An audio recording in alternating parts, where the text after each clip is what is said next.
ለምን ተጠሩ አይደለም የኛ ልቅሶ። ማን ይምከረን? ማን ይጸልይልን? ማን ያስተምረን? ማን ይገስጸን? ሁላችንም ከመስመር ወጥተናል። ትንሹና ትልቁ የማይለይበት ክርስትናችን የመጽድቅና የአፍ ብቻ የሆነበት አንዱ ለክርስትናው ቋሚ ተቆርቋሪ ሲመስል ሌላው ደግሞ ደካማ መስሎ የሚታይበት የከናፍረ ጉሉት ላይ ብቻ የተመሰረተ ጉዟችን ረዝሟል።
ከከተማው የዓለም ጫጫታና ተድላ ደስታን ሁሉ ንቀው በዓት ዘግተው በአባይ በበረሃ በዚያ መኖር ይሻለኛል ያሉት ታላቁ አባት ባህታዊ አባ ኃይለ ኢየሱስ አረፉ።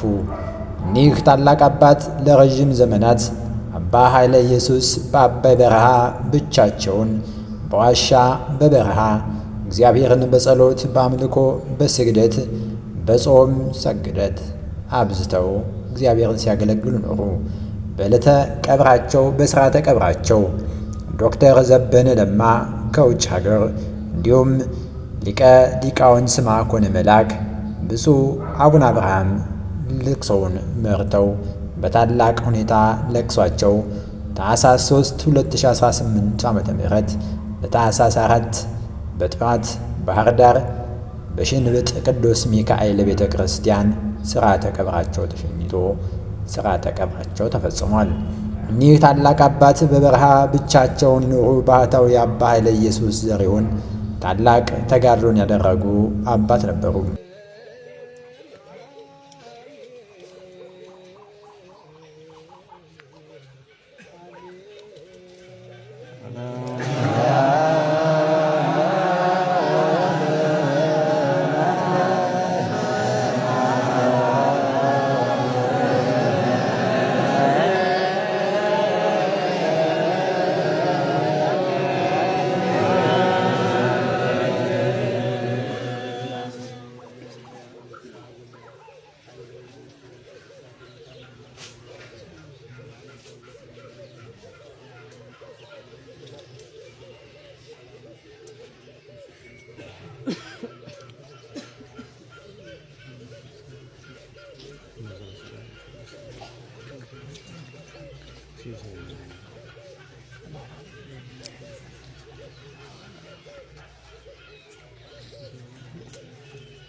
የኒህ ታላቅ ደገኛ ባህታዊ አባት የአባ ኃይለ ኢየሱስ ዘሪሁን የመንፈስ ልጅ የሆኑት ዶክተር ዘበነ ለማ በሥርዓተ ቀብራቸው በለቅሶው ተገኝተው ነበር።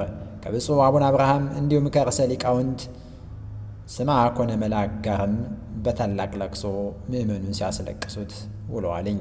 ለመሆኑ ዶክተር ዘበነ ለማ ስለሳቸው ምን አለ? እንዲህ በለቅሶና በሐዘን ሆኖ ተናግሯል። ቅድም እንደሰማችሁት ነው። አባ ኃይለ ኢየሱስ ባህታዊ የኖሩት በአባይ በረሃ ነው። በጋዳሞት ፈረስ ቤት የታወቀ ገዳም አለ። ኢየሱስ ገዳም ነው። ጥንት ብዙ ታሪክ ያለው ነው። ሰብአ ሰገልም አርፈውበታል የሚባል ቦታ ነው። ታሪካዊ ነው።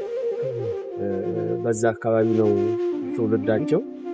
ግን የኖሩት በአጠቃላይ በትምህርት ቤት ሕይወት ነው። ከዛ በኋላ ግን መናኝ ናቸው። ከሰው ጋር የሚኖሩ አባትም አልነበሩ። እንደውም ብዙ ጊዜ እዛው አባይ በረሃ ዘንዶ ይሻለኛል ይላል ብዙ ጊዜ ሲናገሩ። ከእሳቸው ጋር የተማሩ ታላላቆች ናቸው። እዛ ቦታውንም አውቀዋለሁ። በእሳቸው እድሜ ያለ እዛ የለም። እንደውም እሳቸው የአራት ሰው እድሜ ነው እየኖርኩ ያለሁት ይላሉ። በጣሊያን ጊዜም ትልቅ እንደነበሩ በኃላፊነት ተሰጥቷቸው ሌሎች ልጆችን ሁሉ ይጠብቁ እንደነበረ ሁሉ ሲናገሩ ነበረ። አሁን ባለን መረጃ እድሜያቸው አንዳንድ ሰዎች በተለያየ ገምታል። ለምሳሌ ዛሬ ያየናቸው ታላቅ አባት ከእሳቸው ጋር ቅኔ የተማሩ የ90 ዓመት አረጋዊ ሽማግሌ አይተናል ቅኔ ሲሰጡ። እሳቸው ይበልጠኛል 10 ዓመት ይላሉ። ግን አጠቃላይ የእድሜውን ስናሰላው እንደተነገረው እስከ 115 ነው። ግን የተረጋገጠ ይሄ ነው የሚባል ነገር የለውም። ግን ባህታዊ ኃይለ ኢየሱስ ለኢትዮጵያ የሚጸልዩ፣ ለዓለም የሚጸልዩ፣ ለትውልድ የሚጸልዩ ታላቅ አባት ነው። የኔታ ይባቤ ከዚህ ዓለም ድካም ካረፉ ወር እንኳን ሳይሞላ ታላቁ የበረሃ አባት መናኝ ኃይለ ኢየሱስ ዘሪሁን እረፍታቸው እንዲህ ተጠናቋል። ብፁዕ አቡነ አብርሃም በታላቅ ለቅሶውን ሸኝተው ሥርዓተ ቀብራቸውን ሲፈጽሙ ምእመኑ በእንባ እየተላቀሰ በእንባ እየተራጨ በብዙ ለቅሶና ሐዘን ነፍስ ይማር ብሏል። ሁላችንም ነፍሳቸው ይምር ዘንድ በረከታቸውም ትደርሰን ዘንድ እንመኛለን። እንዲህም ሥርዓተ ቀብራቸው ተፈጽሟል። ነፍስ ይማር፣ ነፍስ ይማር፣ ነፍስ ይማር።